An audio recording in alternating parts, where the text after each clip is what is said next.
আসসালামু আলাইকুম রহমতুল্লাহি ওবরকাতুহু। সম্মানিত দর্শক, ডক্টর মোহাম্মদ ইউনূসের জামানায় যে কজন মানুষ সবচেয়ে বেশি আলোচিত ছিলেন এবং একই সঙ্গে সমালোচিত ছিলেন, তাদের মধ্যে অবশ্যই শহীদ উসমান হাদি প্রধানতম। তিনি নিহত হয়েছেন, নির্মমভাবে তাকে মারা হয়েছে।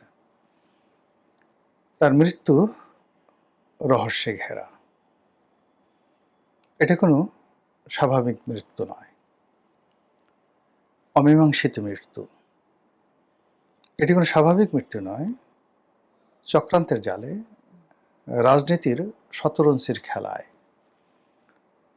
মানুষের জীবন নিয়ে যেভাবে ছিনিমিনি খেলা হয়, সেই ছিনিমিনি খেলার মধ্যে যারা ঝরে পড়েন এবং ঝরে পড়ার মাধ্যমে একটি নির্মম ইতিহাস তৈরি করেন, সেই ইতিহাসের একটি বলির নাম উসমান হাদি।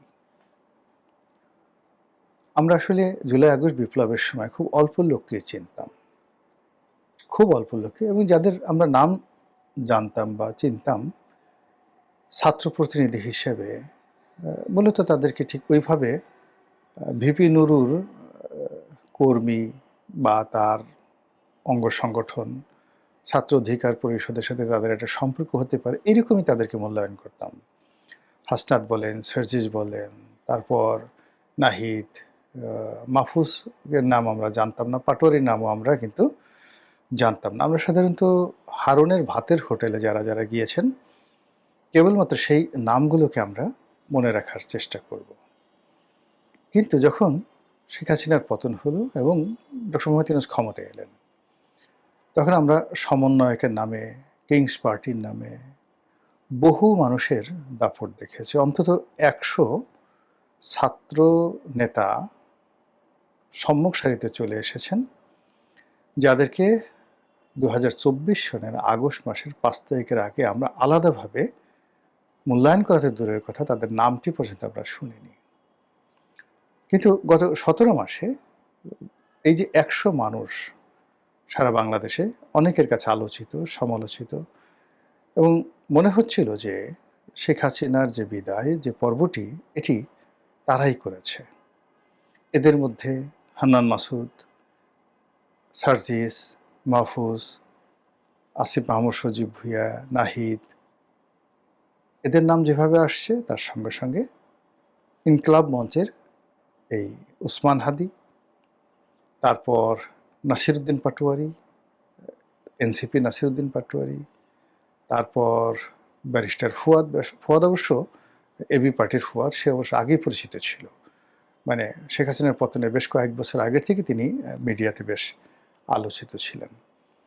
তো এই যে বাকি যাদের নাম বললাম, তো এদের মধ্যে উসমান হাদি ছিল অদ্ভুত।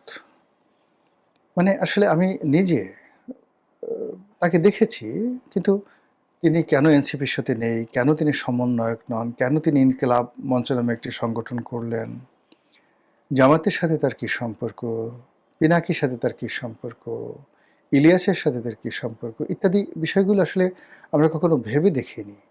তারপর হঠাৎ করে সে নির্বাচনে নামলো মির্জা আব্বাসের বিরুদ্ধে। সেখানে লোকজন তাকে ময়লার বাক্স, মানে ময়লা মারত, আজে বাজে কথা বলতো, ওগুলোকে সে ড্যাম কেয়ার করে সে কিন্তু প্রচার চালিয়ে যাচ্ছিল। তারপর ক্রাউড ফান্ডিংয়ের নামে সে মানুষের কাছ থেকে টাকা নিচ্ছিল, মানুষজন খুশি মনে তাকে কত টাকা দিচ্ছিল, এগুলো আবার সে ফেসবুকে স্ট্যাটাস দিয়ে জানাচ্ছিল, এবং নির্বাচনের ময়দানে সে ১,৫০০ ভোট পাবে এরকমই আমরা মনে করতাম, বা আদৌ ভোট নাও পেতে পারে, জামানত বাজেয়াপ্ত হতে পারে।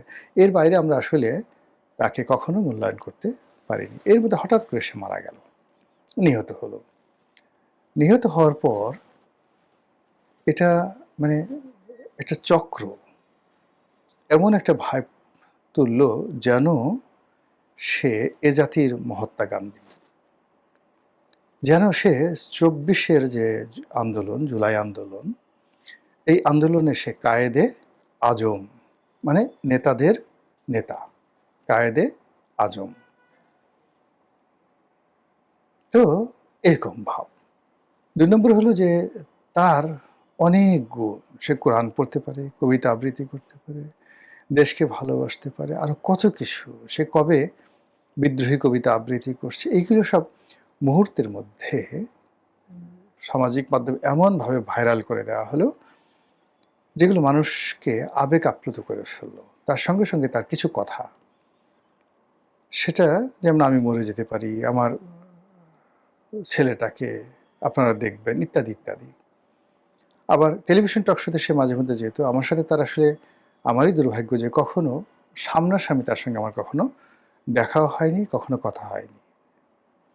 তো আমি শুধুমাত্র টেলিভিশনে তাকে দেখেছি। তো অনেকে বলতেন, মানে তার মৃত্যুর পর অনেকে বলতেন যে টেলিভিশন স্ক্রিনে তিনি খুব জোরে, জোরে কথা বলতেন, উগ্রতা দেখাতেন। কিন্তু ইন পারসন তিনি বেশ ভদ্র, নম্র এবং অনেকটা সহনশীল প্রকৃতির ছিলেন। এবং তিনি একান্ত আলোচনায় তিনি অনেকেই বলেছেন যে আমাকে মেরে ফেলবে, এবং তিনি সরাসরি একটি বিশেষ রাজনৈতিক দলকে ইন্ডিকেট করে বলেছেন যে ওরা আমাকে মেরে ফেলবে। এখন ওই যে বিশেষ রাজনৈতিক দলটি, সেই দলটির সঙ্গে তার কী সম্পর্ক ছিল, কী গোপন লেনাদেনা ছিল, বা সেই দলটি কেন তাকে মারবে, এই বিষয়গুলো সে কখনো কারো কাছে ওভাবে বলে যায়নি। ফলে তাকে নিয়ে কিন্তু একটা বিরাট রহস্য রয়ে গেছে। সে যখন আহত হলো, মারাত্মকভাবে আহত হলো, তাকে ঢাকা মেডিকেলে ভর্তি করানো হলো, এবং ঢাকা মেডিকেলের যিনি নিউরোসায়েন্স বিভাগের প্রথিতযশা নিউরোসার্জন, তিনি সরাসরি বললেন যে এই রোগী বাঁচবে না, কোনো সম্ভাবনা নেই, তার ব্রেন এমনভাবে ড্যামেজ হয়ে গেছে। কিন্তু আবেগ তৈরি করার জন্য তাকে এভারকেয়ারে নেওয়া হলো, এবং এভারকেয়ারে তখন বেগম জিয়া আইসিইউতে। এবং একই অবস্থাতে সেই যে নিউরোসার্জন, তিনিও বলে বসলেন যে ইট ইজ ইম্পসিবল, তার সার্ভাইভ করা, বেঁচে থাকা, রিগেন করা, এটা শুধুমাত্র লোক দেখানোর জন্য এভারকেয়ারে রাখা হয়েছে। তারপর আবার এভারকেয়ার থেকে তাকে খুব কৌশলে নিয়ে গেলা হলো সিঙ্গাপুরে। সেই সিঙ্গাপুর থেকে আবার তাকে আনা হলো, এবং তখন তিনি মৃত। আনার পরে সংসদ ভবনের মানে মানিক মিয়া এভিনিউতে তার জানাজা হলো। মানুষ ঝাঁপিয়ে পড়ল। এ মানুষ এনসিপির, এ মানুষ জামাতের, এ মানুষের বিএনপির, না কার? কিন্তু মানুষ ঝাঁপিয়ে পড়ল। কে বা কারা হঠাৎ করে বলে ফেললো যে ঢাকা বিশ্ববিদ্যালয়ের কবি নজরুলের পাশে তার কবর দিতে হবে। এবং তখন পুরো পরিস্থিতি এমন যে ওটা নিয়ে কেউ একটু শব্দ করার মতো অবস্থা ওই বাংলায় তখন ছিল না। তারপর আমরা অনেকে বলেছি যে এটা ঠিক হচ্ছে না, এটা ঠিক হবে না। কিন্তু কে কার কথা শুনে? বিপুল গৌরবে তারে সেই ঢাকা বিশ্ববিদ্যালয় প্রাঙ্গণে সমাধিস্থ করা হলো। আচ্ছা, এরপর শহীদ ওসমান হাদির হত্যার বিচার ছাড়া ইলেকশন হবে না, এবং এই ঘটনার সঙ্গে ডেইলি স্টার জড়িত, প্রথম আলো জড়িত, ইত্যাদি ইত্যাদি নানা রকম কথা বলে বিদেশি যারা ইউটিউবার রয়েছে তাদের কথা মতো কে বা কারা ডেইলি স্টার এবং প্রথম আলো পুড়িয়ে ছারখার করে দিল। এবং উসমান হাদির মৃত্যু যেভাবে বাংলাদেশের রাজনীতির কোর্স পরিবর্তন করে দিয়েছে, একই সঙ্গে এই হত্যাকাণ্ডকে কেন্দ্র করে যে ডেইলি স্টার এবং প্রথম আলো ভবনে আগুন দেওয়ার ফলে যে ডিপ স্টেট পলিসি ছিল, কিংবা ডক্টর মোহাম্মদ ইউনূসের যে মাস্টার প্ল্যান ছিল,